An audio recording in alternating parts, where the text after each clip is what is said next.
Bonjour. C'est la première vidéo que je fais typiquement vlog cosplay où je raconte comment j'ai réalisé tout un costume en entier. Je me suis inspirée de quelques personnes pour ce genre de vidéo, donc je vous mets en barre d'infos et sur la vidéo les cosplayeuses sur lesquels je me suis inspirée pour vous proposer ce format type de vidéo pour histoire de commencer mon aventure sur YouTube. Alors il faut savoir que j'ai pas de micro pour le moment, portatif, je le ferai bientôt. Je sais que la qualité de vidéo n'est pas non plus la meilleure, mais pour un premier vlog, je vais pas dépenser 1000 balles pour une vidéo. Donc aujourd'hui, c'est le premier vlog cosplay que je réalise, petit à petit, avec un cosplay qui est entièrement payé par les contributeurs sur Ko-fi. Je vais mettre ici le seul contributeur pour le moment. Donc si vous souhaitez m'aider, sachant que rien n'est obligé, hein. Bien sûr, je me débrouille aussi toute seule pour payer mes costumes, c'est au cas où si vous voulez m'aider et que du contenu sorte un petit peu plus vite. Ainsi, il faut prendre en compte que ce genre de costumes ne prennent pas 2 jours, vous n'aurez pas ce genre de vidéo tous les mois. Ce costume-là, je crois que je l'ai réalisé pendant environ 3 mois. Ça a été du long travail et c'est pour ça que je propose aussi une vidéo où normalement vous avez à peu près toutes les dates des rushs affichées pour que je vous donne aussi une petite idée des cosplays et de comment ça peut prendre assez de temps parce qu'il y a aussi des personnes qui ne peuvent pas forcément savoir combien de temps prend un cosplay à être fait. Bon, vous avez deviné, vous avez vu le titre de la vidéo et probablement la miniature, mais le choix s'est porté sur Lambert de Cult of the Lamb. Alors pourquoi ce personnage? Là est la question. Pourquoi je prends le personnage le plus compliqué pour moi à faire version humain? Cult of the Lamb est un jeu roguelite sorti dans cet été 2022. Alors la communauté le nomme Lambert, tout simplement parce qu'il s'agit d'un agneau, l'homme en anglais, tu as noté. C'est un personnage assez ambivalent qui permet un roleplay libre. Et je vous parle en détail de ce choix en fait de personnage. Le chara-design n'est pas si compliqué, c'est un corps c'est un corps en peau de mouton, une couronne, des oreilles, une cloche et une cape. Mais en fait c'est la réalisation qui va poser le plus problème. Et du coup vous allez voir ça prochainement dans la vidéo. Alors le jeu permet des versions en long et en large de notre petit personnage, que ce soit au niveau des armes, des capes ou clairement au niveau du chara-design.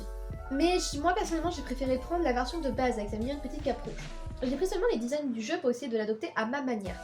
J'ai pris quelques idées de fanart pour essayer de réaliser au mieux, mais malheureusement la plupart des fanarts sont soit des versions humanisées mais toujours très animales, soit des versions un petit peu trop humaines à mes yeux. Je voulais faire un mélange parfait entre les deux, un truc qui pourrait être adapté à moi, et le problème c'est que je ne peux pas non plus me baser que sur un fanart sur le cosplay, vu que je voulais vraiment faire une adaptation de ce que je voyais comme personnage. Ainsi, j'ai choisi d'humaniser le petit cultiste et de le faire version femme. Justement parce que, étrangement, je n'ai pas du tout un corps qui est adapté pour faire des versions hommes. C'est donc un cosplay qui s'appelle genderbend, ce que j'expliquerai sûrement dans une autre vidéo, ce terme, et repris à ma manière sur certains points. Bien sûr, le cosplay, c'est pas que porter un costume, cosplay, costume et roleplay. Donc le roleplay, le choix s'est porté sur sa version Badass Bitch. Alors, en gros, mon culte, ma fortune, you know, hein, c'est moi la banque et toi tu me donnes tes taxes. J'ai pas grand chose à dire là-dessus, j'aime juste jouer les pétasses et les méchants. Mais en fait, dans le Cult of the Lamb, je vais être plus précise que sur ce qu'il y a mentionné en texte. Dans Cult of the Lamb, on peut jouer à peu près quelques voix différentes. On peut être Byzance, on peut être totalement autoritaire et être un foutu dictateur. Moi j'aimais bien faire un peu ma pétasse entre les deux, c'est-à-dire la capitaliste pétasse qui fait ça pour son plaisir personnel, parce que c'est le genre de personnage que j'adore jouer en général. Sans rester sur les informations de premier lieu qui sont pas aussi grandes que possible, surtout genre je conseille habituellement de jouer au jeu pour comprendre ce qui se passe. Mais du coup on va rentrer enfin dans le vif du sujet. Le body mouton, c'est la base de tout le costume. Si lui il est raté, le reste du costume sera raté. En gros, j'ai acheté ce tissu en ligne. Alors c'est une sorte de tissu pour peluche normalement. J'ai un peu raflé plein de sites pour essayer de trouver un tissu exactement peau de mouton. Le problème c'est que la plupart du temps c'est des pulls en laine ou des trucs en laine pour le faire, sauf que moi je voulais vraiment cet effet peau de mouton. Donc je suis passée sur un site de tissu pour peluche histoire d'avoir un effet tout doux et tout mou. Et j'ai dû acheter genre je crois, normalement c'est en petits coupons donc c'est des carrés grands comme ça. J'ai dû acheter je crois 110. La première étape et la plus fastidieuse c'est de réaliser le patron du body. Je n'ai malheureusement plus les rushs de cette partie là, merci le PC qui est mort environ 3 fois durant la réalisation de ce mignon petit cosplay. Mais il s'agit en fait d'une tonique basique pour les armures.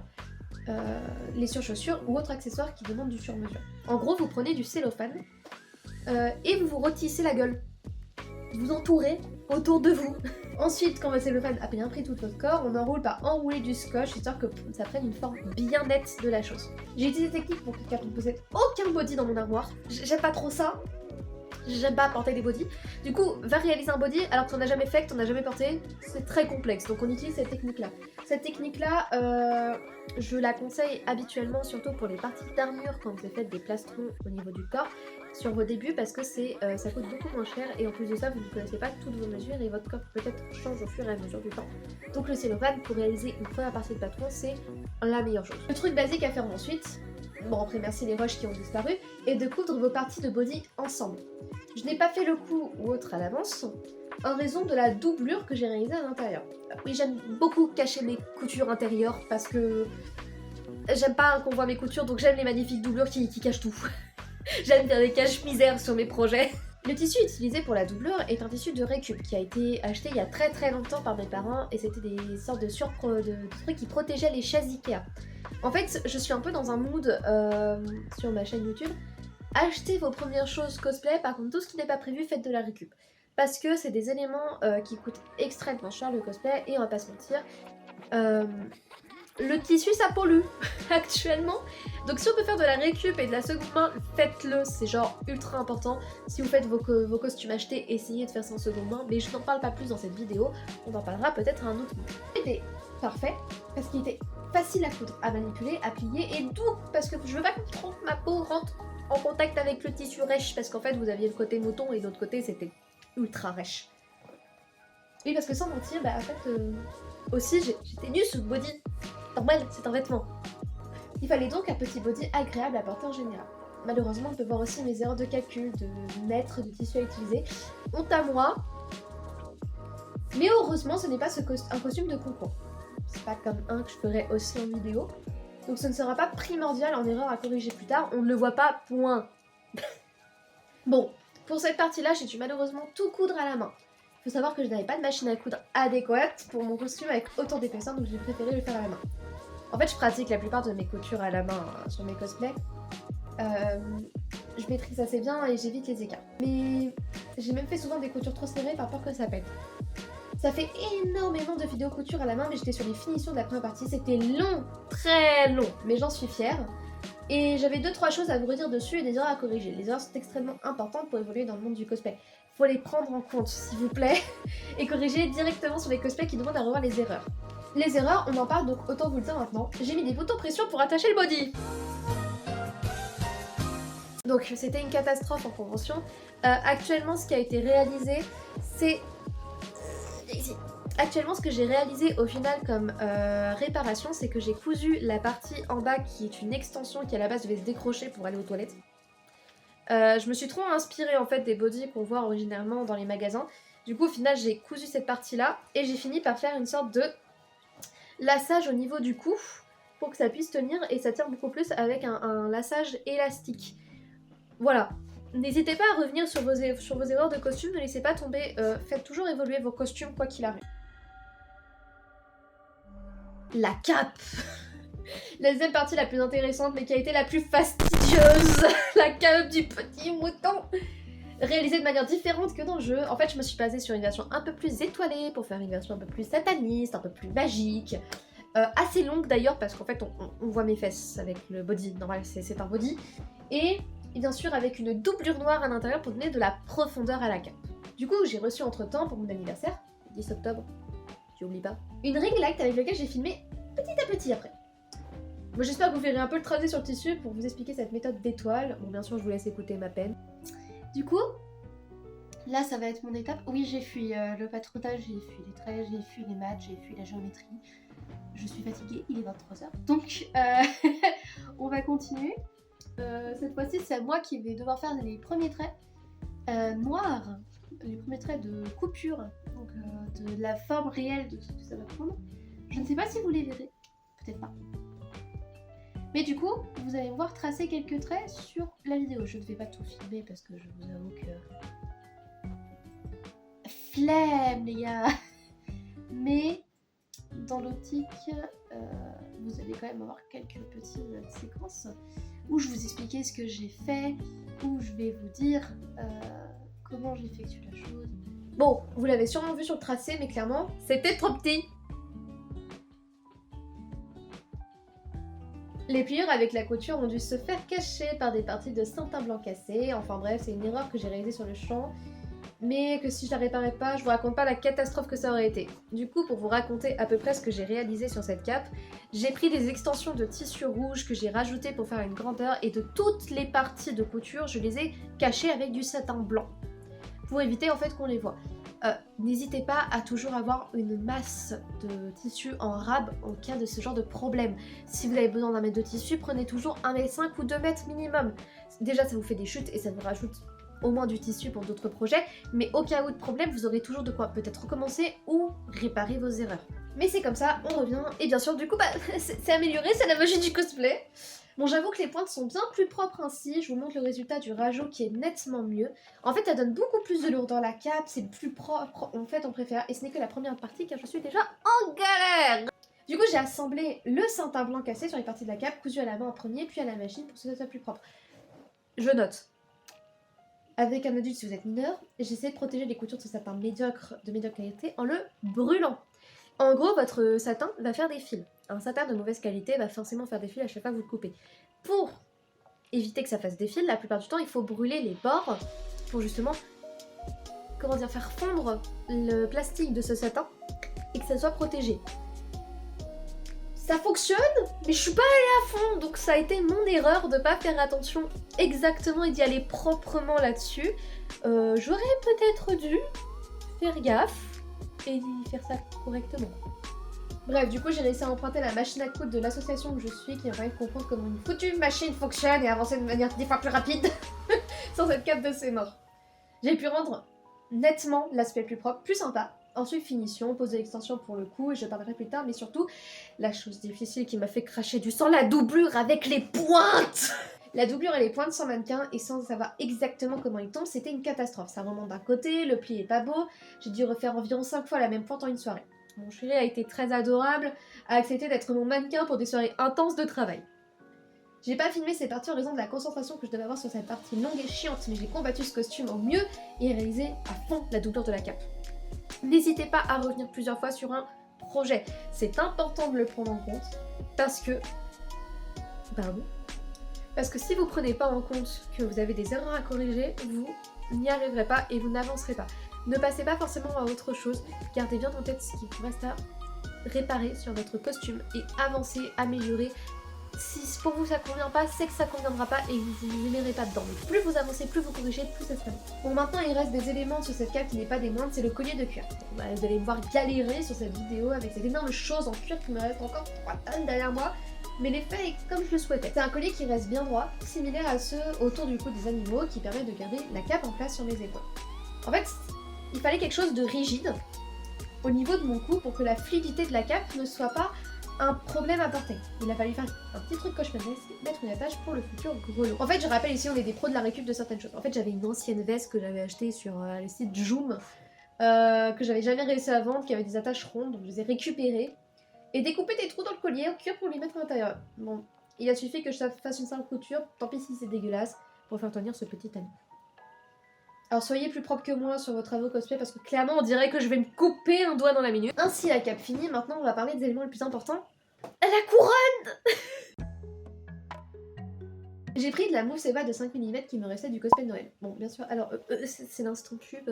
Si tu veux voir tout mon cosplay de Noël qui a été réalisé en dehors de cette chaîne YouTube, tu as ma page Instagram avec l'élément à la une, avec tous les éléments qui ont été réalisés, qui va rester pendant un petit moment jusqu'au gros prochain projet que je risque de faire. Mais du coup, si t'as envie de voir comment ça a été réalisé, tu as la story à la une. On a dit récup, du coup on fait de la récup. J'ai donc réalisé la forme en préalable sur du papier, un petit schéma pour en faire la forme de la mousse. Parce que, un petit point, ce bébé va faire de la lumière. Du coup, faites toujours des schémas de ce que vous faites. Ne vous en lancez pas sur vos mousses, ne vous lancez pas sur vos projets sans avoir en tête un foutu schéma de ce que vous voulez faire, sinon ça ne fonctionnera jamais. J'ai toujours fait un truc au préalable sur du papier pour être sûr que ça épouse la forme et que j'ai à peu près une idée de comment ça va rendre, de comment ça va faire les choses. Du coup, faites-le aussi parce qu'au moins vous serez assez... comment dire ça, clair sur vos projets.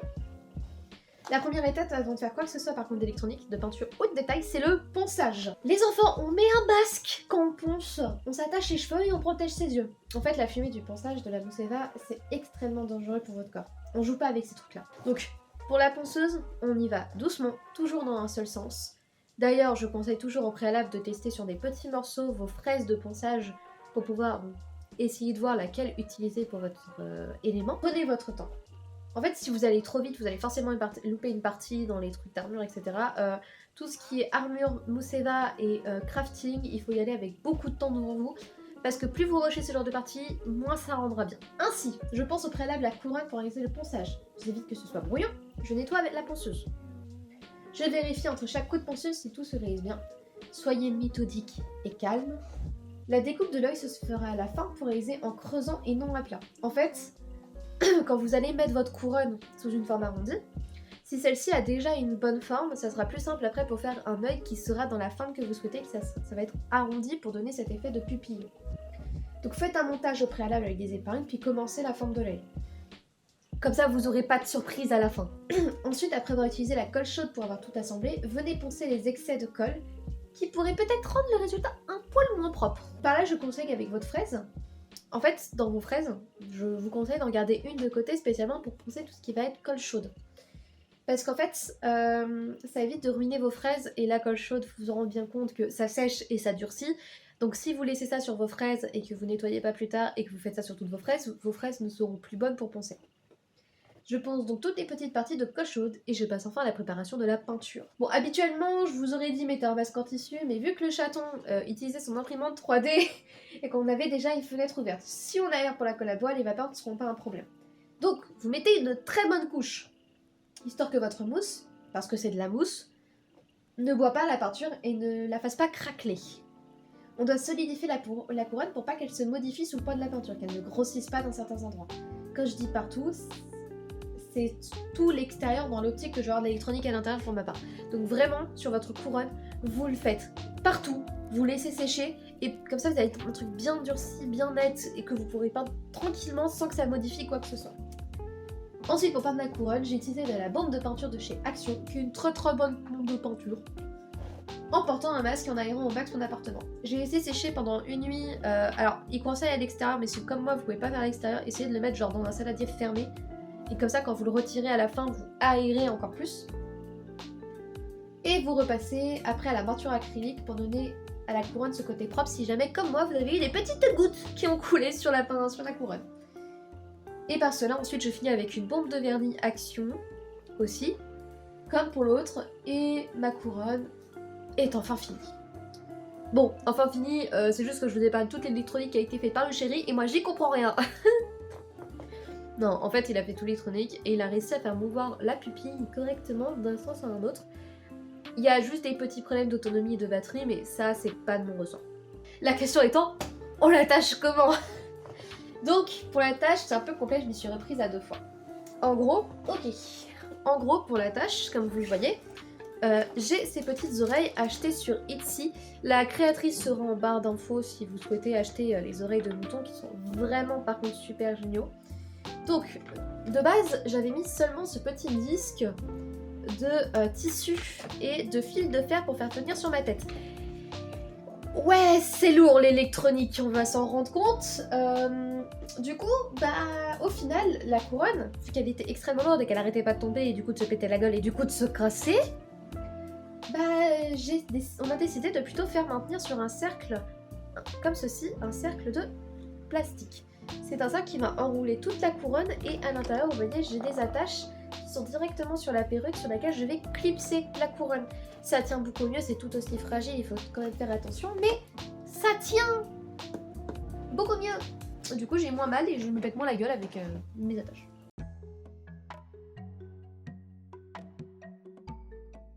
Bon, je vous ai expliqué les oreilles Etsy. Les chaussures. Alors, les chaussures, c'est de la récup au maximum, bien sûr. Parce que de base elles n'étaient pas prévues à ce que je les fasse, vraiment pas prévues, hein, je vous jure, ça par contre ça a été vraiment ma hantise parce que j'ai pas prévu que je les fasse du tout. Mais en gros, c'est des anciennes chaussures, des anciennes sandales qui étaient pétées, que j'ai récupérées et que j'ai construit. Mousse Eva, que vous avez juste là, Du coup, j'ai directement mis toute la mousse Eva épinglée sur la chaussure. J'ai ensuite poncé, mis la base, collé, peint. Et ensuite, on colle tout le reste du tissu que vous voyez là, du body mouton. C'est pour ça que je dis toujours d'avoir des excédents. Tout autour de la chaussure. Comment ça tient à l'intérieur? Et ben en fait, ça tient tout simplement par les petites bandelettes que j'avais sur la sandale avant. Donc en fait, ça tient tout seul. C'est pas un problème là-dessus parce que ça se tient tout seul sur le pied. Ah, et bien sûr, on retire ce qui protégeait le talon pour donner un effet creux. Il faut que vous puissiez jouer avec ça en convention et que ça fasse clac, clac. Parce que bien sûr, c'est un mouton. Un mouton, ça a des sabots. C'est pas des paires de chaussures basiques. Pour ce qui est du côté confortable, ça va. Les chaussures n'étaient pas dérangeantes et étaient même très très confortables. Si jamais vous réalisez des chaussures ou des surchaussures, prenez toujours des chaussures dans lesquelles vous êtes confortable, surtout si vous les portez en convention ou en shooting. La perruque, bon, je vais pas expliquer forcément comment je l'ai réalisée, c'est pas le but de la vidéo, mais comme presque toutes les vidéos que vous pouvez trouver sur le net ou sur TikTok, tu crêpes, tu donnes du volume et ensuite, moi personnellement j'ai mis des boucles pour donner un effet frisé mais très propre. C'est simple, efficace, tout dépend de comment chacun voit l'effet du pelage. Personnellement, je suis partie sur une perruque longue pour essayer de faire la continuité par rapport au body mouton. D'autres feront des perruques courtes pour justement donner un peu ce côté bouffant un peu partout. D'autres feront peut-être une coupe un peu plus humaine, ce que je comprendrais aussi. Moi personnellement, je suis partie là-dessus pour donner un peu cet effet que j'avais en tête. Le grelot imprimé en 3D, on remercie le chéri qui l'a réalisé pour moi. Hop. Le grelot se présente comme ça parce que j'ai pas de rush de la vidéo où il est fini et propre. Mais en gros, là où vous voyez les petits trous de la cape, on met ce genre d'attache et on resserre à l'intérieur. Comme ceci. Donc bien sûr, faites attention, faites bien des petits trous dans lesquels passer les trucs. Faites bien tout un tour de disque pour emboîter les deux éléments. Mais encore une fois, alors du coup, là, c'est important de vous dire qu'il faut mettre de la colle sur vos produits 3D. C'est pas parfaitement lisse, surtout si vous n'avez pas forcément une machine ultra professionnelle. Mais en gros, vous mettez de la colle à bois pour rendre l'effet plus lisse. Puis j'ai mis de la peinture cuivrée dorée pour donner cet effet grelot. Et ensuite, j'ai fait tous les détails en noir directement sur le grelot. Rien de plus simple, mais c'est très efficace comme rendu. Et ça évite que tout l'œil soit attiré que par le grelot parce que les restes des éléments sont tout aussi importants. Les lentilles, c'était l'élément que je ne voulais absolument pas ne pas avoir en convention. Je les ai eues à quelques jours de la convention. Très heureuse, sachez-le. Acheter sur le net, une galère. À de base, ce sont celles de Naruto. Je sais plus quelle forme de Naruto exactement, mais je vous mettrai le lien de la boutique en description. Je les aime pas trop pour des raisons évidentes qu'elles n'arrêtent pas de tourner sur mes yeux et ne restent pas droites. Mais elles font le taf et font quand même ce rendu un peu démo que j'aime beaucoup. J'ai aussi de l'ongle en noir, alors ça je ne préconise pas à tout le monde de les avoir. Pour moi c'est pour l'esthétique, pour donner un peu cette continuité du pelage, en vue que je porte aussi un collant pour le body. C'est pour donner une forme un peu plus animale, et puis aussi parce que, comme vous le voyez sur les images derrière, il est presque tout en noir, le mouton. C'est pas du tout le bon emplacement adéquat pour que je puisse continuer ce vlog pour Lambert. Je suis assez contente parce que tout arrive et tout est bientôt fini. J'avais lâché à mon petit copain qui s'occupe de certaines parties que je voulais que ça soit prêt 1 à 2 semaines avant la convention, en raison du fait que j'ai un autre cosplay à retoucher sur toute petite partie de rien du tout, et qu'en plus de ça, je suis le genre de personne qui aime bien être vraiment prête à l'avance, dans le sens où si tout est prêt, au moins je me prends pas la tête, je suis pas en stress et je sais que tout est ready dans ce que je fais. J'ai quelque chose aussi à vous annoncer, c'est que vous avez suivi la fin de ce vlog et merci beaucoup à vous. Vraiment, c'est... Waouh. J'ai pris du temps, ça m'a pris plusieurs mois à filmer petit à petit. Pour vous, ça a été peut-être 10 minutes de vidéo à peine, mais pour moi, c'est très important parce que je commence enfin à faire de mon mieux pour pouvoir vous proposer des vraies vidéos, pour pouvoir vous proposer plein de choses en général. Et du coup, j'avoue que là, je commence enfin à me dire, ne touche pas qu'au cosplay, les gens ne s'abonneront pas forcément parce que tu touches au cosplay. C'est pour ça aussi que vous avez mes VOD sur YouTube, en général. D'ailleurs, pour Twitch, patientez encore, je dois faire des achats et tout, et il n'y a pas beaucoup de jeux sur lesquels je suis fan. Sûrement les VOD qui sont disponibles avant sont souvent déjà supprimés.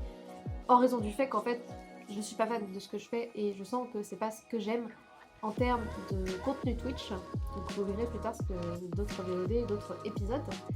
Par ailleurs, en ce moment, je vais vous proposer, donc c'est ce que je vous disais, je vais vous lancer un gros truc. On va se retrouver pour une nouvelle aventure. Quelque chose que même moi je pensais pas faire dans ma vie. Et j'espère que ça va vous plaire.